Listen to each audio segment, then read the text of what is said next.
اقتصادی ماحول کچھ بہتر ہو جائے تو یہ 85% بھی 5% میں شامل ہو سکتے ہیں۔ تو اس پر غور کرنا ہے۔ تو آج ہم نے دیکھنا ہے کہ کون سے ایسے اسباب ہیں جو انسان کو گناہ کی طرف لے جاتے ہیں۔ پہلا سبب تو یہ معاشی مجبوری، دوسرا سبب صحبت بد، بری صحبت۔ یہ جان لیں کہ کوئی بھی شخصیت ہے، وہ اہم شخصیت ہو یا غیر اہم شخصیت ہو، اس پر کچھ کیفیات ہوتی ہیں اور وہ کیفیات متعدی ہوتی ہیں، جو پاس بیٹھنے والا ہے اس پر منعکس ہوتی ہیں، اثر انداز ہوتی ہیں، کوئی کسی کو نظر آئے یا نہ آئے۔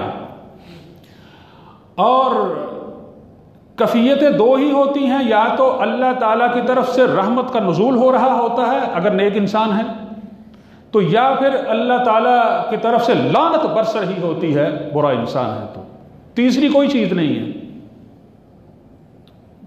اور جو رحمت ہوتی ہے یہ اللہ تعالیٰ کی محبت، عنایت، فضل کا مظہر ہے، اور جو لعنت برس رہی ہوتی ہے یہ اللہ تعالیٰ کا غضب ہے، ناراضگی کا مظہر ہے، عذاب کا مظہر ہے۔ یہ رحمت انسان کو نیکی کی طرف لے جاتی ہے، نیکی کی طرف کھینچتی ہے، اور لعنت جو ہے گناہ کی طرف کھینچتی ہے۔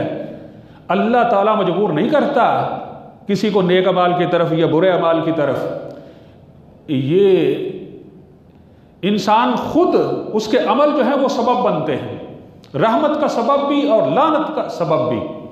آپ دیکھیں نا کہ فرمایا الا لعنت اللہ للظالمین، ظالموں پر اللہ تعالیٰ کی لعنت ہے جو ظلم کرتا ہے، جھوٹوں پر اللہ تعالیٰ کی لعنت ہے، سود خوروں پر اللہ تعالیٰ کی لعنت ہے جو سود لیتا ہے، دیتا ہے، کتابت کرتا ہے اور گواہی دیتا ہے۔ فرمایا سب پر لعنت ہے، شراب پینے والوں پر لعنت ہے، 10 لعنتیں فرمائی، پینے والا، پلانے والا، خریدنے والا، جو بھی ملوث ہے، فرمایا سب پر لعنت۔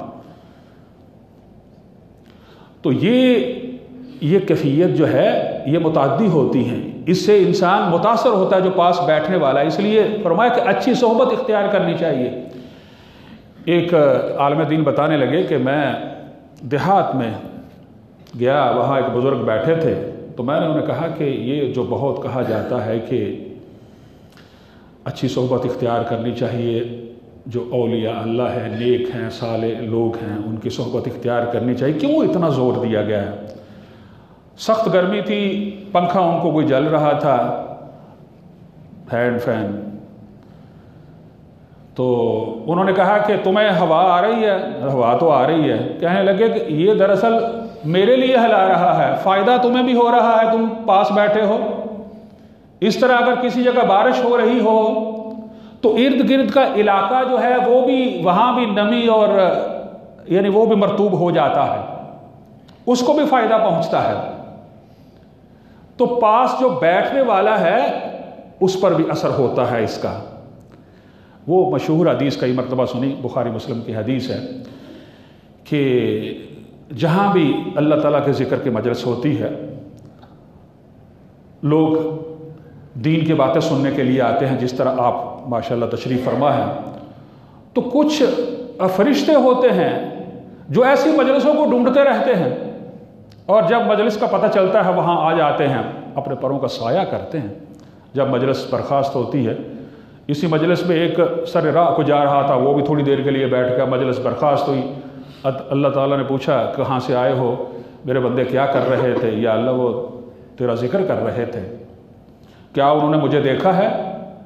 نہیں، انہوں نے آپ کو نہیں دیکھا۔ اگر انہوں نے مجھے دیکھا ہوتا تو فرشتے کہتے یا اللہ اور رغبت سے، شوق سے تجھے یاد کرتے، تیرا ذکر کرتے۔ وہ کس چیز کے خواہش مند ہیں؟ کیا خواہش رکھتے ہیں؟ فرمایا وہ جنت کی خواہش رکھتے ہیں۔ کیا انہوں نے جنت دیکھی ہے؟ نہیں، انہوں نے جنت نہیں دیکھی۔ اگر انہوں نے جنت دیکھی ہوتی تو یا اللہ اور تجھے یاد کرتے، وہ اور شوق سے یاد کرتے۔ تو وہ کس چیز سے بچنا چاہتے ہیں؟ وہ جہنم سے بچنا چاہتے ہیں۔ کیا انہوں نے جہنم دیکھی ہے؟ نہیں، جہنم نہیں دیکھی۔ اگر انہوں نے دیکھی ہوتی تو اور یعنی شوق سے تجھے یاد کرتے، ڈر کر تجھے یاد کرتے۔ فرمایا گواہ رہنا میں نے ان سب کی بخشش فرما دی۔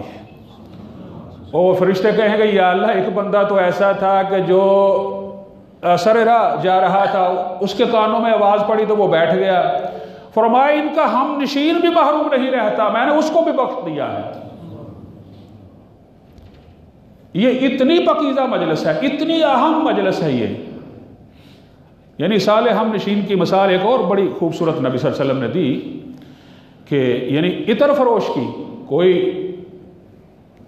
عطر فروش کی دکان پر جاتا ہے، اسے یا تو عطر لے گا،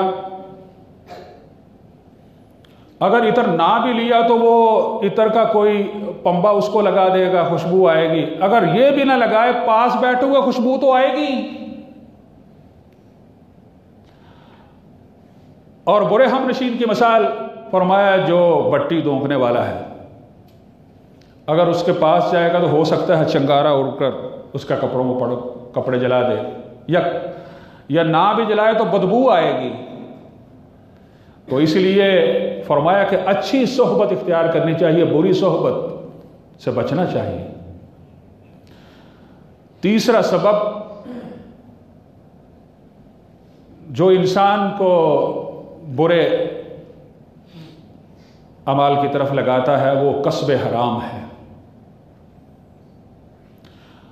فرمایا یا ایھا الرسل کلوا من الطیبات واعملوا صالحا، اے اللہ کے نبیوں پاکیزہ کھاؤ اور نیک عمل کرو۔ بظاہر ایسا نظر آتا ہے کہ یہ دو حکم ہیں کہ پاکیزہ کھاؤ اور نیک عمل کرو، یہ دو حکم نہیں ہے، دوسرا حکم پہلے حکم کا نتیجہ ہے، دوسرا حکم پہلے حکم کا نتیجہ ہے۔ اگر ہم حلال کھائیں گے تو نیک اعمال صادر ہوں گے، اگر ہم حرام کھائیں گے تو پھر نیک اعمال صادر نہیں ہوں گے۔ یہ گناہوں کی طرف ہی انسان جائے گا۔ یہ جس طرح مثال دے کر سمجھاتا ہوں، انسان کے یعنی خون کے گروپ ہوتے ہیں، بلڈ گروپ ہوتے ہیں، اے پازیٹیو ہے، بی پازیٹیو ہے، اے نیگیٹیو ہے، بی نیگیٹیو ہے۔ اگر کسی کے خون کا گروپ اے پازیٹیو ہے، اس کو اے نیگیٹیو لگا دیا جائے تو وہ ریپلس کرے گا، انکار کرے گا۔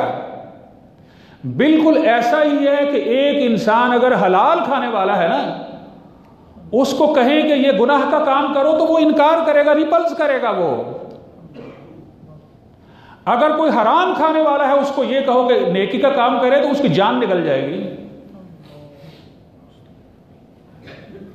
علماء فرماتے ہیں یہ دیکھو اس کا کتنا اثر ہوتا ہے، کہتے ہیں کبھی ایسا ہوتا ہے کہ ہم کسی کے ہاں گئے، کسی غریب مسکین کے گھر، پتلی دال سوکھی روٹی کھائی اور کہتے ہیں کہ کیسا کھانا تھا کہ ہم رات 3 بجے تہجد کے لیے اٹھ کھڑے ہوئے، نیند ہی نہیں آئی اور تہجد پڑھنے کا بھی مزہ آ گیا۔ اور کبھی ایسا ہوتا ہے بڑی گرینڈ قسم کی دعوتیں کھاتے ہیں اور تہجد کے لیے اٹھنا تو بڑی دور کی بات، فجر کی نماز کے لیے نہیں اٹھ سکے۔ یہ کھانے کے اثرات ہیں بھائی۔ اللہ تعالی ہمیں صحابہ کرام کے نقش قدم پر چلائے۔ ابو بکر صدیق رضی اللہ تعالی عنہ، ان کا ایک غلام تھا، اس وقت غلام ہی مال و دولت ہوتے تھے، وہ محنت مزدوری کر کے لاتا تھا۔ ایک دفعہ کچھ چیز کھانے کے لیے لایا، آپ نے وہ چیز کھا لی اور کھانے کے بعد کہنے لگا پتہ ہے یہ کیا ہے، کہاں سے آئی ہے؟ انہوں نے کہا بتاؤ۔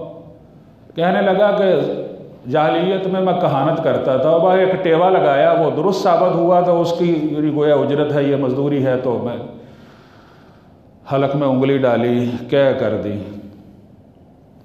فرمایا میری جان بھی چلی جاتی تب بھی میں اس کو نکالتا۔ حضرت عمر فاروق رضی اللہ تعالیٰ عنہ دودھ کا گلاس پیا، اس میں یعنی بو محسوس ہوئی، سمیل۔ ہمیں تو ان چیزوں کا پتہ ہی نہیں چلتا۔ پوچھنے لگے کہاں سے لائے ہو؟ کہنے لگا جی وہ صدقے کے اونٹ کھڑے ہیں نا ادھر، وہ لایا ہوں، انگلی ڈالی، کیا کر دیا۔ امام غزالی رحمہ اللہ نے بڑے واقعات اس طرح کے لکھے ہیں۔ حضرت عمر فاروق رضی اللہ تعالیٰ عنہ فرماتے ہیں کہ تم عبادت کر کر کے تمام کی طرح جھک جاؤ اور روزے رکھ کے چلے کی طرح دبلے پتلے ہو جاؤ، چلے کی طرح دبلے پتلے ہو جاؤ. فرمایا تمہاری عبادت قبول نہیں ہوگی جب تک تم حرام نہیں چھوڑو گے. عبداللہ بن مبارک رحمہ اللہ بہت بڑے محدث، وہ کہتے ہیں کہ جو کوئی حرام خرچ کرتا ہے، صدقہ کرتا ہے، فرمایا اس کی مثال ایسے ہے جیسے وہ پیشاب سے کپڑا پاک کر رہا ہے. سفیان ثوری رحمہ اللہ کہتے ہیں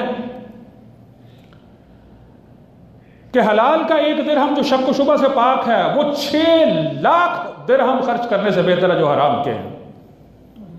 سہل تستری رحمہ اللہ کہتے ہیں کہ یاد رکھو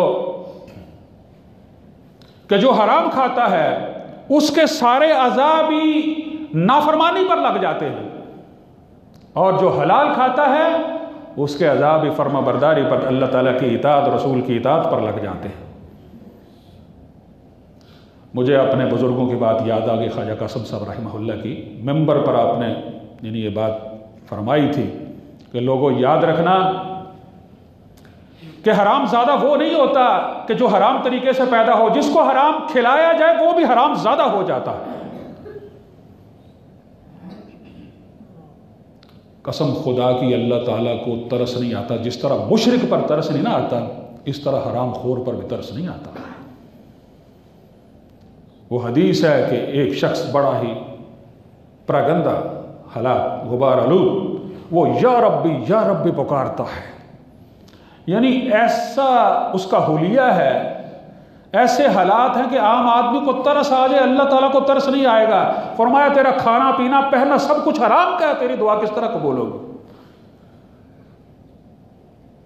تو یہ کسب حرام ہے بھائی، کسب حرام یہ سبب ہے گناہوں کے ارتکاب کا، اس سے بچنا چاہیے. اور چوتھا سبب صفات الہیہ کا غلط مفہوم لینا. یا ایھا الانسان ما غرک بربک الکریم، یا انسان تجھے رب کریم کے بارے کس نے دھوکے میں ڈال رکھا ہے. ایک صاحب کثرت سے شراب پیتے تھے، ان کو روکا گیا، بڑی بحث کی. ان اللہ غفور رحیم، اللہ تعالیٰ غفور رحیم ہے، تم تنگ نظر ہو.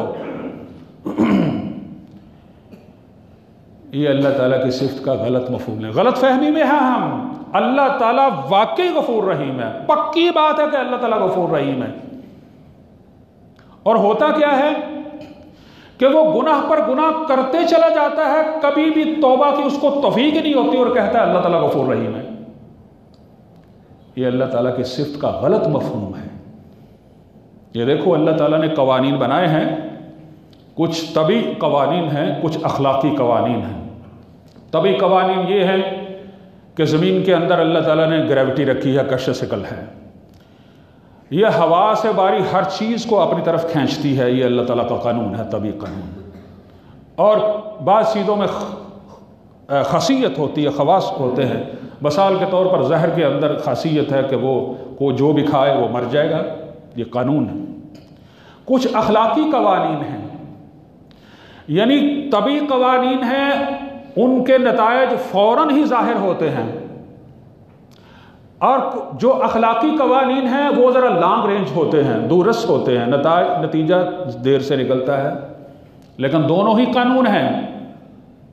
یعنی یہ بندہ یہ کہتا ہے کہ اللہ تعالیٰ غفور رحیم ہے، گناہ پر گناہ کرتا ہی چلا جاتا ہے. ہم اسے یہ کہتے ہیں کہ ذرا تیسری منزل سے چھلانگ لگاؤ نیچے،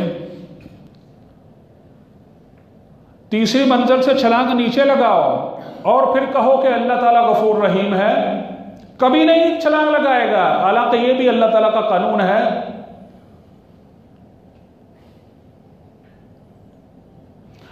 اور اس کی غفوریت، رحیمیت زبان پر لفظ ہی نہیں آئے گا. اور اللہ تعالیٰ نے قرآن مجید میں فرمایا ہے وَمَن يُشْرِكْ بِاللَّهِ فَكَأَنَّمَا خَرَّ مِنَ السَّمَاءِ فَتَخْطَفُهُ الطَّيْرُ وَتَهْوِي بِهِ الرِّيحُ فِي مَكَانٍ صَحِيحٍ. کہ جو اللہ تعالیٰ کے ساتھ کسی کو شریک ٹھہراتا ہے گویا وہ آسمان سے گر پڑا ہے. پرندے اس کو اچک کے لے گئے، ہوائیں دور دراز مقام پر پھینک دی، اس کے پرزے پرزے کر دیے۔ اس وقت وہ یہ کہتا ہے کہ اللہ تعالیٰ غفور رحیم ہے۔ آسمان سے گر پڑا، کہتا ہے اللہ تعالیٰ غفور رحیم ہے۔ ہم اسے کہتے ہیں ذرا تیسری منزل سے چھلانگ لگاؤ، یہاں نہ غفوریت ہے نہ رحیمیت ہے۔ ہم اسے کہتے ہیں کہ ذرا اس قانون پر بھی عمل کرو، ذرا زہر کا پیالہ پی کر دکھاؤ، کہاں گئی تمہاری غفوریت رحیمیت؟ اور اللہ تعالیٰ شراب جو سب سے بڑا زہر ہے، جو ام الخبائث ہے، وہ پیتا ہی چلا جاتا ہے اور کہتا ہے کہ اللہ تعالیٰ غفور رحیم ہے۔ یہ اللہ تعالیٰ کی صفت کا غلط مفہوم لینا ہے۔ اللہ تعالیٰ واقعی غفور رحیم ہے، اور کس طرح غفور رحیم ہے، کس کے لیے غفور رحیم ہے؟ وَإِنِّي لَغَفَّارٌ لِمَن تَابَ وَآمَنَ وَعَمِلَ صَالِحًا ثُمَّ اهْتَدَىٰ۔ اللہ تعالیٰ غفور رحیم ہے کس کے لیے؟ جو توبہ کرتا ہے، جو ایمان لے آتا ہے اور سیدھی راہ پر لگ جاتا ہے، بھائی اس کے لیے غفور رحیم ہے اللہ تعالیٰ۔ جو شیطانی کیمپ سے نکل کر خدا کے کیمپ میں داخل ہو گیا ہے، جس نے توبہ کر لی، معافی مانگ لی، ایمان لے آیا، سیدھا رستہ اختیار کر لیا، تو اللہ تعالیٰ غفور رحیم ہے۔ اور جب تم توبہ کرو گے، چاہے گناہ کر کر کے زمین و آسمان بھر دیا ہے، خلا کو پر کر دیا ہے، توبہ کرو گے اللہ تعالیٰ گناہ معاف کر دے گا، اللہ تعالیٰ غفور رحیم ہے۔ لیکن یہ کہتے جانا، گناہ کرتے جانا، توبہ نہ کرنا، سیدھے رستے پر نہ آنا کہ اللہ تعالیٰ غفور رحیم ہے، یہ غلط مفہوم لینا ہے۔ پانچواں سبب، آخری سبب،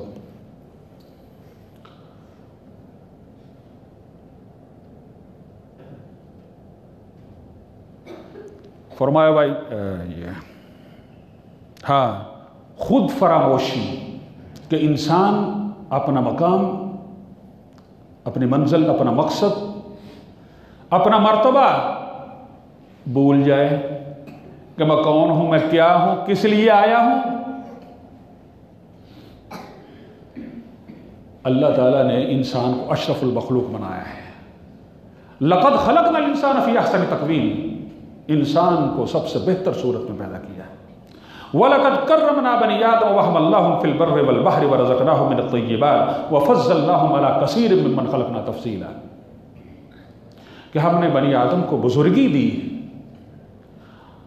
اور ہم اس کو خوش کی طرح اٹھائے پھرتے ہیں، پاکیزہ رزق دیا ہے، اور بہت سی مخلوق پر ہم نے ان کو فضیلت عطا فرمائی۔ ایک مقام پر فرمایا انی جاعل فی الارض خلیفہ، ہم نے اس کو اپنا خلیفہ بنایا، نائب بنایا، گورنر بنایا، وائسرائے بنایا۔ فرمایا وسخر لکم ما فی السماوات وما فی الارض جميعا منہ، آسمان و زمین میں ہر چیز اس کی خدمت کر رہی ہے، اس کی خدمت میں لگا دیا۔ اتنا بلند مقام انسان کا ہے، یعنی آپ اندازہ فرمائیں نا کہ یہ سورج ہے، یہ چاند ہے، یہ ہوا ہے، یہ پانی ہے، یہ جانور کیا، یہ نباتات کیا، ہر چیز انسان کی خدمت کے لیے ہے، اور انسان کسی کی خدمت کے لیے نہیں ہے۔ اگر سورج نہ ہو تو انسان کا حرج ہے، انسان کا نقصان ہے، پانی نہ ہو تو انسان کا نقصان ہے، ایک تنکا بھی نہ ہو تو انسان کا نقصان ہے، انسان نہ ہو تو کسی کا کوئی حرج نہیں، کسی کا کوئی نقصان نہیں، کیونکہ انسان کسی کی خدمت کے لیے نہیں ہے۔ اتنا بلند مقام، تو یہاں آنے کا، دنیا میں آنے کا مقصد کیا ہے؟ فرمایا انی جاعل فی الارض خلیفہ، ہم نے اس کو خلیفہ بنایا ہے، نائب بنایا ہے۔ اللہ تعالیٰ کا پیغام اس کو نافذ کرنا ہے اپنی ذات پر، اپنے حلقہ اثر۔ اگر کوئی یہ کام نہیں کرتا، گویا وہ اپنے آپ کو بھول چکا ہے، میں کیا ہوں، کون ہوں، اور اس کی حیثیت پھر بڑی مضحکہ خیز ہو جاتی ہے۔ جس طرح عدالت لگی ہے، عدالت کی کرسی پر جج سب بیٹھے ہوئے ہیں، مقدمے کی سماعت ہو رہی ہے، وکلاء بحث کر رہے ہیں، کٹہرے میں مجرم کھڑے ہیں، تماشائی بیٹھے ہوئے ہیں، اور اس کو اچانک ہی بھول جائے کہ میں کون ہوں، میں کیا ہوں، کہ میں مجرم ہوں، جج ہوں، تماشائی ہوں، وکیل ہوں، کیا ہوں، اسے پتہ ہی نہیں لگتا کہ میں کیا ہوں، تو کس قدر مضحکہ خیز صورت ہوگی۔ تو ایسا ہی ہو جاتا ہے، ایسا ہو گیا ہے کہ ہم نے اپنا مقام، اپنا مرتبہ بلا دیا ہے۔ پھر فرمایا نا ثم رددناہ اسفل سافلین، ہم پھر ان کو نیچوں میں سے نیچ کر دیتے ہیں۔ بلکہ فرمایا وَلَا تَكُونُوا كَالَّذِينَ نَسُوا اللَّهَ فَأَنسَاهُمْ أَنفُسَهُمْ، فرمایا ان لوگوں کی طرح نہ ہو جاؤ جنہوں نے اللہ تعالیٰ کو بلا دیا، اللہ تعالیٰ پھر کیا سزا دیتا ہے، ان کو ان کا اپنا آپ بلا دیتا ہے، تو ان کو پتہ ہی نہیں ہوتا کہ ہم کون ہیں، کیا ہیں۔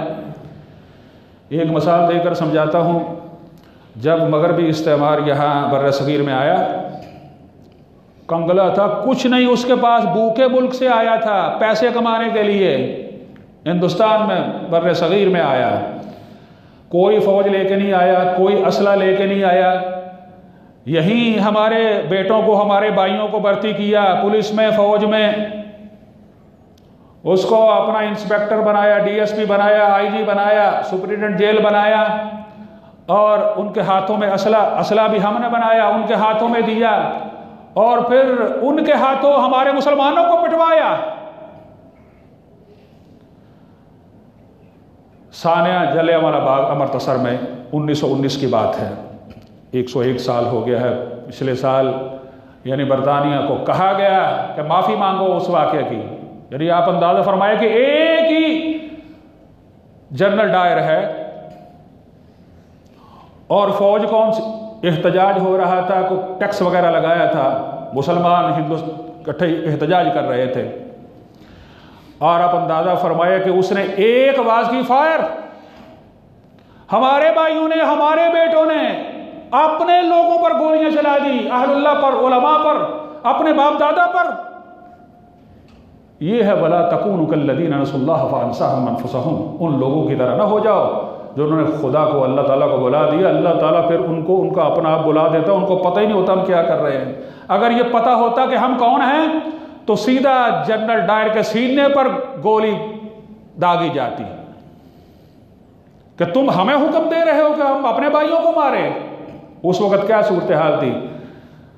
جب رسم تاج پوشی ہوتی نا ملکہ کی، تو یہ ہمارے مسلمان یہ وڈیرے جاگیردار خوش ہوتے کہ ملکہ برطانیہ سے 135ویں کرسی میری تھی، فخریہ طور پر بتاتے تھے یہ۔ اور آج بھی قسم خدا کی یہی ہو رہا ہے، ہم نے اپنے ہاتھوں اصلی مسلمانوں، مجاہدوں کو پکڑ کر امریکہ کے حوالے کر دیا۔ ڈاکٹر آسیہ کو کہ اس نے تقریر کی تھی امریکہ کے خلاف، اس کے حوالے کر دیا۔ لال مسجد پر بم مار مار کے، فورس بم مار مار کے ہڈیاں بھی گلا دی طالب علموں کی۔ میں وہاں گیا اور قبرستان جا کر دعا بھی کی، مجھے بتا رہے تھے ایک پولیس کا ساتھی تھا کہ یہاں ان کی ہڈیاں دفن ہیں، کیونکہ مجھے اس لال مسجد سے تعلق بھی تھا، میں بھی جب اسلام آباد ہوتا تو اسی مسجد میں پڑھتا رہا۔ بلکہ جب یہ واقعہ ہوا، غازی عبدالرشید اور خالد خواجہ جو ہمارے کزن تھے، کرنل امام، سارے اکٹھے شہید ہوئے، تو یہ چند دن پہلے ہمارے گھر آئے ہوئے تھے، تھوڑی دیر کے بعد یہ واقعہ ہو جاتا ہے۔ تو یہ ہے وَلَا تَكُونُوا كَالَّذِينَ نَسُوا اللَّهَ فَأَنسَاهُمْ أَنفُسَهُمْ، کہ جب ہم فرمایا ایسا نہ ہو کہ تم اللہ تعالیٰ کو بلا دو، اللہ تعالیٰ پھر سزا دیتا ہے تم کو، یعنی ان کا اپنا آپ پھر بلا دیتا ہے کہ ان کو پتہ ہی نہیں ہوتا کہ ہم کیا کر رہے ہیں، کیا نہیں کر رہے۔ جو کچھ کشمیر میں ہو رہا ہے، ساری دنیا رو رہی ہے، قید میں ڈالا ہوا ہے، بچوں پر ظلم ہو رہا ہے، عورتوں کی عصمت دری ہو رہی ہے، اور وہی کام ہمارے ملک میں ہو رہا ہے۔ قسم خدا کی ایسی درندگی، چھوٹی بچیوں کو نہیں چھوڑتے، اپنے آپ کو ہم نے بلا دیا، اپنے آپ کو بلا دیا ہے۔ اور اس کا علاج کیا ہے؟ 2-3 منٹ میں بات ختم کرتا ہوں۔ ایک تو یہی جو اسباب بتائے ہیں، ان کا ازالہ جو ہے یہ ممکن ہے، ان کا ازالہ ممکن ہے۔ علاج یہ ہے اللہ تعالیٰ کا ذکر ہے۔ قسم خدا کی، نبی صلی اللہ علیہ وسلم نے ہمیں ایسی تعلیم دی ہے کہ ہر کام کے لیے الگ الگ دعا بتا دی ہے. جو ہی انسان صبح اٹھتا ہے الگ دعا ہے، بیت الخلاء جاتا ہے الگ دعا ہے، باہر نکلتا ہے الگ دعا ہے، گھر سے نکلتا ہے الگ دعا ہے، مسجد میں داخل ہوتا ہے الگ دعا ہے، باہر نکلتا ہے الگ، بازار میں جاتا ہے الگ، کپڑے پہنتا ہے الگ، آئینے کے سامنے کھڑا ہوتا ہے الگ. اور جب انسان اتنی دعائیں کرے گا قسم خدا کی شیطان دوڑ لگا دے گا، شیطان قریب ہی نہیں آئے گا، کوئی اس کو کیا ہو گیا ہے. جب ہم اللہ تعالیٰ کا ذکر کریں گے، فرمایا نا ایک حدیث میں کہ جب انسان اللہ تعالیٰ کا ذکر کرتا ہے، اللہ تعالیٰ کو یاد کرتا ہے، کہ وہ دبکے رہتا ہے شیطان، جو ہی غافل ہوتا ہے تو سامنے کھڑا ہو جاتا ہے، ورغلاتا ہے، پھسلاتا ہے، گناہوں کی طرف لگاتا ہے. اللہ تعالیٰ کا ذکر کرنا چاہیے. ذکر کی کئی صورتیں ہیں. درود شریف پڑھنا چاہیے. نبی صلی اللہ علیہ وسلم نے فرمایا کہ جو مجھ پر 1 مرتبہ صلاۃ بھیجتا ہے، نبی اللہ تعالیٰ 10 مرتبہ صلاۃ بھیجتے ہیں. وہ صلاۃ بھیجنے کا مطلب کیا ہے میں بتا دوں. فرمایا هو الذی یصلی علیکم وملائکۃ لیخرجکم من الظلمات الی النور.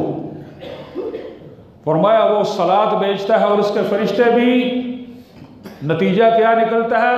لیخرجکم من الظلمات الی النور. فرمایا وہ طریقیوں سے، ظلمات سے، گناہوں سے نکال کر روشنی کی طرف، نیکیوں کی طرف لے آتا ہے اللہ تعالیٰ. اس کے تو فائدے بھی بڑے ہیں.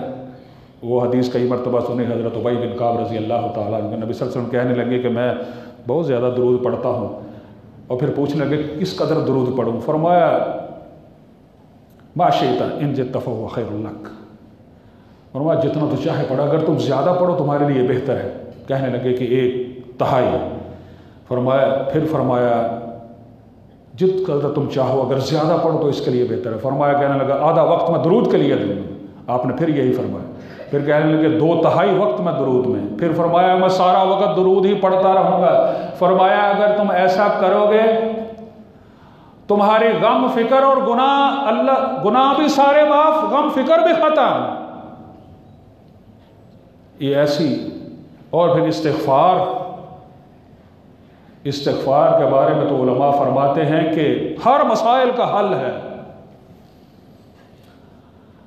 تفسیر ابن کثیر میں حسن بصری رحمہ اللہ، ان کے پاس ایک شخص آتا ہے، اپنی قحط سالی کا شکوہ کرتا ہے، شکایت کرتا ہے. ایک آتا ہے تنگ دستی کا شکوہ کرتا ہے. اسے کہتے ہیں استغفار کرو. جو قحط سالی کے لیے آیا اس نے کہا استغفار کرو.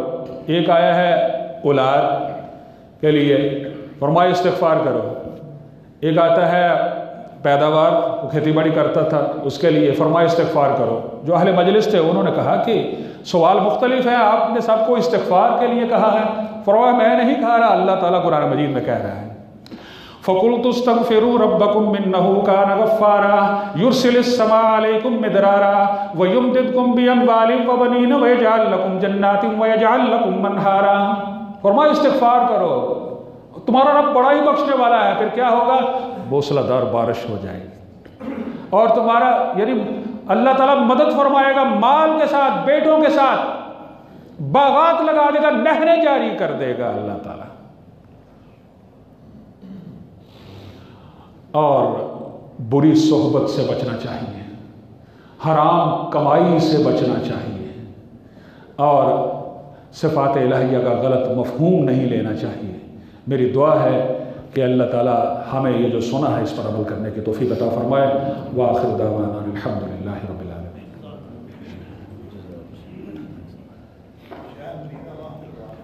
جی ہاں جی چلو ٹھیک.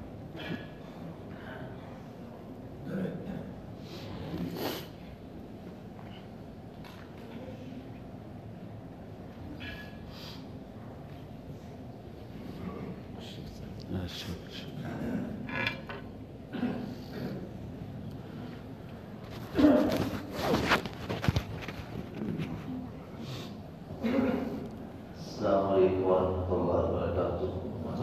ہماری حصہ مکمل ہوا. دوسرا سوال جو آپ کا ہے، جس صاحب کو سوال کا جواب آتا ہو وہ اپنا ہاتھ کھڑا کرے گا. کسی ایک دوسرے کو بتانا نہیں ہے. انشاءاللہ شیخ محترم نے بیان کیا ہے، اسی میں سے سوال کیے جائیں گے. انشاءاللہ شیخ صاحب انتخاب کر کے اس کے بعد جواب کی تصحیح کر کے انشاءاللہ وہ آپ کے نام سے نوازیں گے۔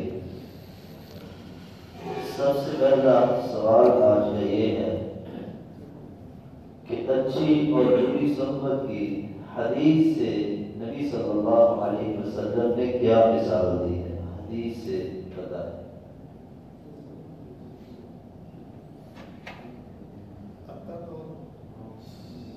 جس سے پوچھیں گے شیخ صاحب نے انتخاب۔ چلو بیٹا آپ بتائیں صاحب۔ جن کے 6 دوست ہوتے ہیں وہ عطر جیسے ہیں، اور جن کے پورے دوست ہوتے ہیں شاباش شاباش، ٹھیک ہے۔ سوال نمبر 2، شیخ محترم نے آج اس آیت کو بار بار پڑھا، وَلَا تَكُونُوا كَالَّذِينَ نَسُوا اللَّهَ فَأَنسَاهُمْ أَنفُسَهُمْ۔ اس آیت کا کوئی بھائی سادہ سا مفہوم بیان کر۔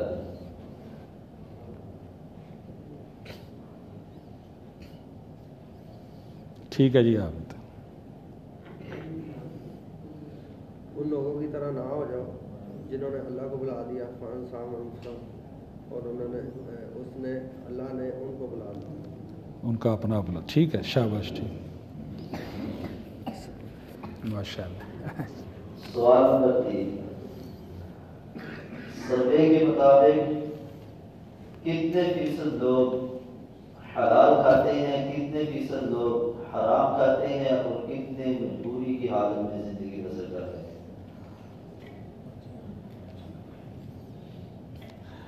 آپ بتائیں، پیچھے والا صاحب، ہاں کھڑے ہو جائیں۔ 5% حلال کھاتے ہیں، 10% حرام، اور 85% زندہ باد، ماشاء اللہ۔ چھوٹے چھوٹے بچے بہت غور سے سنتے ہیں، ماشاء اللہ ماشاء اللہ، کمال ہو گئی ہے جی، دل خوش ہو گیا۔ شاباش۔ آپ کا نام کیا ہے؟ ہاں، امان۔ امان، شاباش۔ سوال نمبر 4، یہ جتنے ہاتھ کھڑے کیے ہیں نا، یہ سب کو انعام ملا ہے اللہ تعالیٰ کے فضل و کرم سے، سب کو انعام مل گیا ہے۔ سوال نمبر 4، وہ کون سے پہلے 2 اسباب ہیں جو آج شیخ محترم نے بیان کیا ہے، جس کی وجہ سے انسان کس طرف چلا جاتا ہے، اس کو واضح ہے۔ ہاں جی، آپ بتائیں، آپ بتائیں۔ بری صحبت ہے اور حرام کمائی۔ انہوں نے یعنی نا پہلے 2، چلو وہ تو ٹھیک ہے، لیکن یہ ترتیب، ہاں ترتیب کے ساتھ، ترتیب، ہاں ترتیب۔ ہاں جی، آپ بتائیں۔ تعلیم و تربیت کا نہ ہونا اور بری صحبت، یہ پہلے۔ آپ بتائیں جی۔ شاباش، ٹھیک ہو گیا جی، معاشی مجبوری اور بری صحبت۔ ٹھیک ہے جی، ماشاء اللہ۔ سوال نمبر 5، وہ کون سے گناہ ہے جس سے انسان بچتا ہے اور اس کے عوض رب تعالیٰ، وہ کون سے گناہ ہیں جس کو ویسے رب تعالیٰ معاف کر دیتے ہیں؟ سوال نے میں سمجھا کہ سوال، وہ کون سے گناہ ہیں جن سے انسان بچتا ہے اور ہاں، ٹھیک۔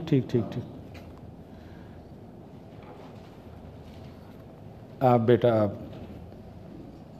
اگر انسان نا چھوٹے گناہ کرتا ہے تو چھوٹے گناہ نہیں کرتا، بڑے گناہ کرتا ہے، اللہ تعالیٰ چھوٹے گناہ کو معاف کر دیتے ہیں۔ نہیں، ذرا سوچ کر بتاؤ، آپ سوال کو سمجھ گئے ہیں؟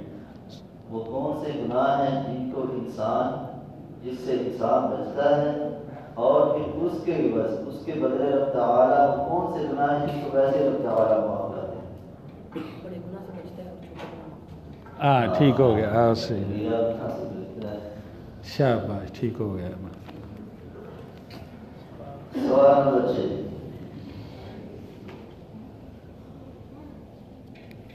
آج جو محترم قاری سلمان احمد شاکر حافظہ اللہ تعالی نے حضر پڑھی ہے، وہ کون سی صورت میں پڑھی ہے اور کون سا سپارہ تھا؟ حضر پہلی تلاوت تھی اور دوسری حضر. 26 12 سورۃ حجرات. جی ماشاء اللہ ماشاء اللہ. ٹھیک ہے جی. سوال نمبر 7. آج کا آغاز قرآن مجید کی کس سورت سے کیا گیا اور وہ کون سے اس بارے میں ہے جو اس کو درمیان سے پڑھا گیا ہے؟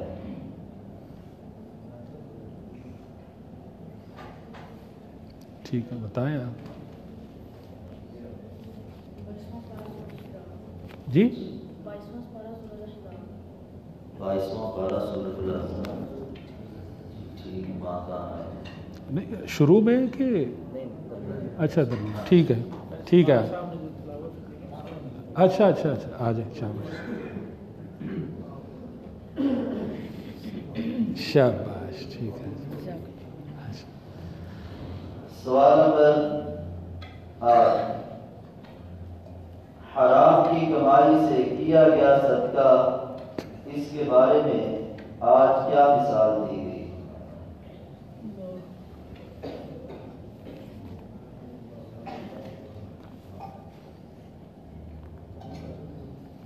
آج بتائیں آپ ٹھیک ہو. علیہ السلام ورحمۃ اللہ. سوال نمبر 9. وہ کتنے لوگ ہیں جو شراب کے معاملے میں شامل ہوتے ہیں اور ان پر اللہ تعالی کی طرف سے کیا برستا ہے؟ کتنے لوگ ہیں ان کی تعداد پتہ نہیں ہے اور ان پر اللہ تعالی کی طرف سے کیا برستا ہے؟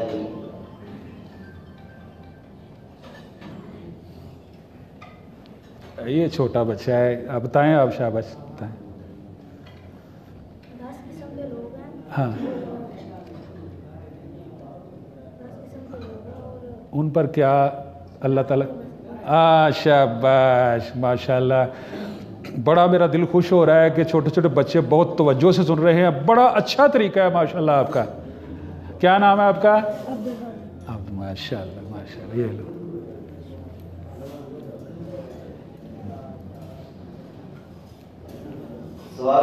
میں اپنا نا چھوٹے بچوں کو ترجیح دے رہا ہوں. مجھے پتہ ہے آپ کو پتہ ہے چھوٹے بچوں کو میں ذرا ترجیح دے رہا ہوں. سوال نمبر 10. وہ کون سے صحابی تھے جنہوں نے غلام کا کمایا ہوا کھایا اور پھر اس کو کس طریقے سے پتہ چلا کہ یہ ٹھیک نہیں ہے, کس طریقے سے اس کھانے کو باہر نکالا تھا؟ آپ بتائیں جی. عبداللہ بن مبارک. اور کون بتائے گا؟ آپ بتائیں جی. ٹھیک ہے جی شاباش. ہاں جی ٹھیک ہو گیا.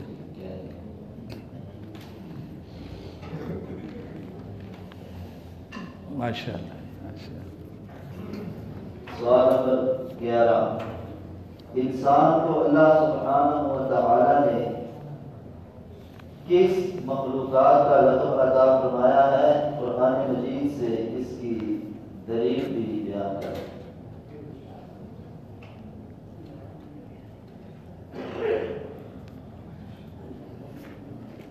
ہاں جی ہاں.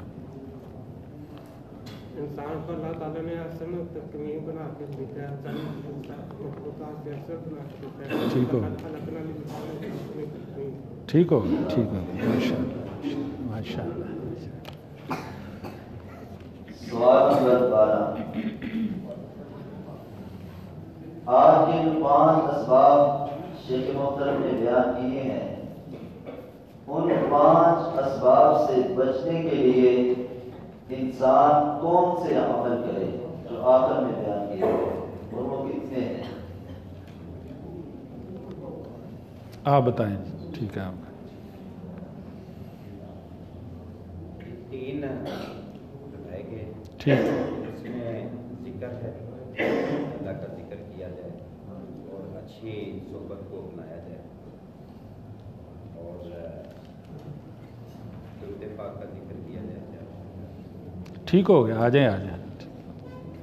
استغفار بھی ٹھیک ہے جی، ماشاء اللہ ماشاء اللہ ماشاء اللہ، بہت اچھا جی، بہت اچھا۔ دعا کر لیں جی، درخواست آئی ہے، ٹھیک ہے۔ بسم اللہ الرحمن الرحیم، الحمد للہ رب العالمین الرحمن الرحیم مالک یوم الدین، ایاک نعبد و ایاک نستعین، اہدنا الصراط المستقیم صراط الذین انعمت علیہم غیر المغضوب علیہم ولا الضالین، آمین۔ اللہم صلی علی محمد وعلی آل محمد کما صلیت علی ابراہیم وعلی آل ابراہیم انک حمید مجید۔ اللہم بارک علی محمد وعلی آل محمد کما بارکت علی ابراہیم وعلی آل ابراہیم انک حمید مجید۔ ربنا ظلمنا انفسنا وإن لم تغفر لنا وترحمنا لنكونن من الخاسرین۔ اللہم انک عفو تحب العفو فاعف عنا۔